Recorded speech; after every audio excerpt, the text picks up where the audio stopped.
Rail की पटरियां सिर्फ शहरों को नहीं जोड़ती, कुछ रास्ते ऐसी आत्माओं तक भी जाते हैं जिन्हें आज तक अपनी मंजिल नहीं मिली। कहते हैं भारत की एक ट्रेन का आखिरी डिब्बा ऐसा है जहां आधी रात के बाद एक सवाल पूछा जाता है और जिसका जवाब देने वाला कभी पहले जैसा नहीं रहता। दूर से एक लड़का दौड़ता हुआ आता है। वह है विवेक। हाथ में छोटा बैग, सांसें तेज चल रही हैं। रुक जाओ, रुक जाओ। ट्रेन धीरे धीरे चलने लगती है। विवेक दौड़कर आखिरी डिब्बे में चढ़ जाता है। पूरा डिब्बा लगभग खाली है। केवल एक बुजुर्ग खिड़की के पास बैठे हैं। उनके हाथ में पुरानी जेब घड़ी। वे लगातार समय देख रहे हैं। विवेक सामने बैठ जाता है। कुछ सेकंड तक दोनों चुप। फिर, पहली बार इस ट्रेन में सफर कर रहे हो बेटा? जी। फिर एक बात याद रखना, रात के ठीक 12 बजे अगर कोई औरत तुमसे पूछे क्या मेरी सीट देखी है, तो चाहे कुछ भी हो, जवाब मत देना। विवेक हंस देता है। आज के जमाने में भूत कहाँ होते हैं बाबा? बुजुर्ग की मुस्कान अचानक गायब हो जाती है। वे खिड़की के बाहर देखने लगते हैं। ट्रेन धीरे धीरे घने जंगल में प्रवेश कर चुकी थी। बाहर अंधेरा था, भीतर सन्नाटा। तभी घड़ी की सुई ने 12 बजा है। मोबाइल का नेटवर्क गायब।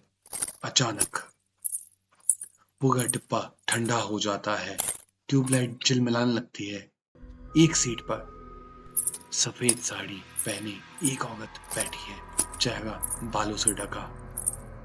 औरत बिना सर उठाए बोलती है, क्या मेरी सीट देखी है? विवेक के चेहरे का रंग उड़ जाता है। उसे बुजुर्ग की बात याद आती है। वह चुप रहता है। कुछ सेकंड बाद औरत दोबारा पूछती है, इस बार आवाज और डरावनी, क्या मेरी सीट देखी है? बुजुर्ग आंखें बंद कर लेते हैं। उनके होंठ किसी मंत्र का जाप कर रहे हैं। तुम जवाब क्यों नहीं देते? मेरी सीट वापस करो। विवेक को अचानक बुजुर्ग की कही हुई बात याद आ गई। उसने होंठ बींच लिए। जवाब देना अब उसकी सबसे बड़ी भूल हो सकती थी। मैं अभी भी इंतजार कर रही हूँ। मुझे घर जाना है।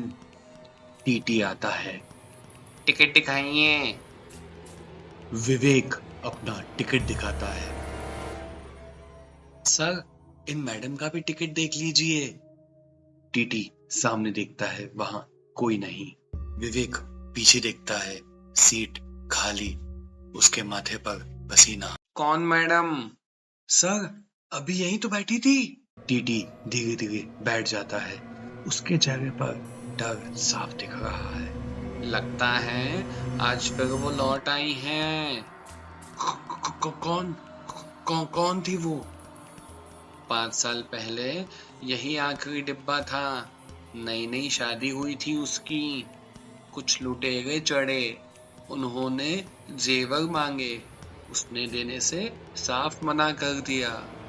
उन्होंने उसे मार डाला और उसकी लाश सीट के नीचे छोड़कर भाग गए।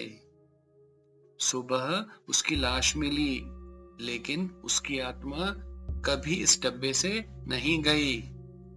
आज तक जो भी उसके सवाल का जवाब देता है, उसकी जिंदगी बदल जाती है। भगवान करे आज की रात सकुशल निकल जाए। आप लोग मुझे डरा क्यों रहे हैं? अचानक ट्रेन जोर से ब्रेक लगाती है। पूरी ट्रेन जंगल के बीच रुक जाती है। लाइट चली जाती है। पूरा अंधेरा। Mobile flashlight on. औरत अब बिल्कुल सामने खड़ी है। चेहरा आधा जला हुआ, आंखें फूस पे।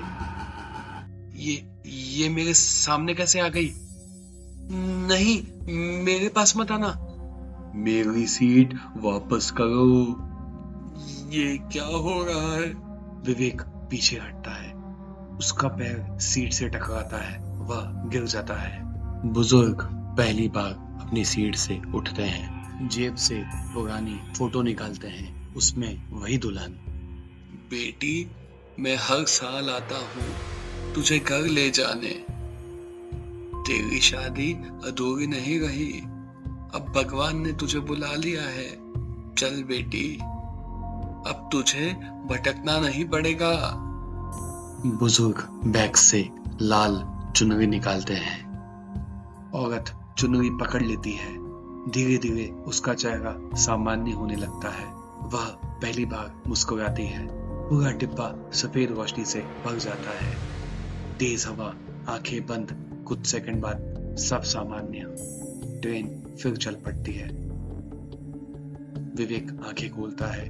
औरत गायब, बुजुर्ग भी गायब। उनकी सीट पर सिर्फ वही पुरानी फोटो। सुबह स्टेशन। विवेक गार्ड के पास जाता है। सर, कल रात जो बुजुर्ग मेरे साथ थे वो कहाँ गए? आदमी? कौन सा आदमी?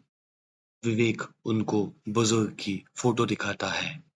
ये आदमी? इनकी तो 4 साल पहले मौत हो चुकी है। लोग कहते हैं हर साल इसी तारीख को ये अपनी बेटी को लेने आते हैं। इस आखिरी डिब्बे में जो भी होता है उसका जवाब आज तक किसी के पास नहीं है। विवेक फोटो पलटता है। पीछे लिखा है सीट नंबर 13। आखिरी सफर कभी खत्म नहीं होता। उसी पल उसके पीछे से वही आवाज आती है। क्या मेरी सीट देखी है? प्लेटफॉर्म के आखिर में वही सफेद साड़ी वाली औरत खड़ी है। उसके चेहरे पर हल्की मुस्कान